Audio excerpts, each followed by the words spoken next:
AP ఎన్నికల్లో ఘన విజయం సాధించి సంబరాల్లో మునిగి తేలుతున్న టీడీపీకి మరో శుభవార్త ఎదురైంది. కేంద్ర కేబినెట్ లో ఇద్దరు టీడీపీ ఎంపీలకు చోటు దక్కింది. రేపు వీళ్ళిద్దరూ కూడా మోడీతో పాటు ప్రమాణ స్వీకారం చేయనున్నారు.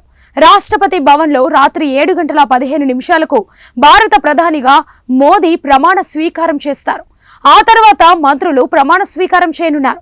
ఎన్డీఏ కూటమికి అధిక సీట్లు రావడంతో కేంద్రంలో అధికారాన్ని దక్కించుకుంది.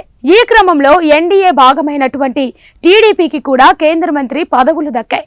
ప్రస్తుతం 2 కేంద్ర మంత్రి పదవులు దక్కాయి. ఈ 2 పదవులకు రామ్మోహన్ నాయుడు, పెమ్మసాని చంద్రశేఖర్ల పేర్లు ఖరారయ్యాయి. రామ్మోహన్ నాయుడుకి కేంద్ర కేబినెట్ హోదా, పెమ్మసాని చంద్రశేఖర్ కు కేంద్ర సహాయ మంత్రి పదవి ఖరారైనట్టు ఢిల్లీ వర్గాలు వెల్లడించాయి. అయితే వీరికి కేంద్రంలో ఏ శాఖ దక్కనుందనేది మాత్రం ఇంకా తెలిసి రాలేదు. ఈ విషయమై ఉత్కంఠ నెలకొంది. పట్టణాభివృద్ధి, జలవనరుల శాఖ, పరిశ్రమల శాఖలను టీడీపీ ఆశిస్తున్నట్టు తెలుస్తుంది. ఇటు తెలంగాణకు చెందిన 2 ఎంపీలకు కూడా కేంద్ర మంత్రి పదవులు దక్కినట్టుగా తెలుస్తుంది. రాష్ట్ర బీజేపీ తాజా మాజీ అధ్యక్షులు కిషన్ రెడ్డి, బండి సంజయ్లకు మోడీ కేబినెట్ లో బెర్తులు ఖరారు అయినట్టు సమాచారం.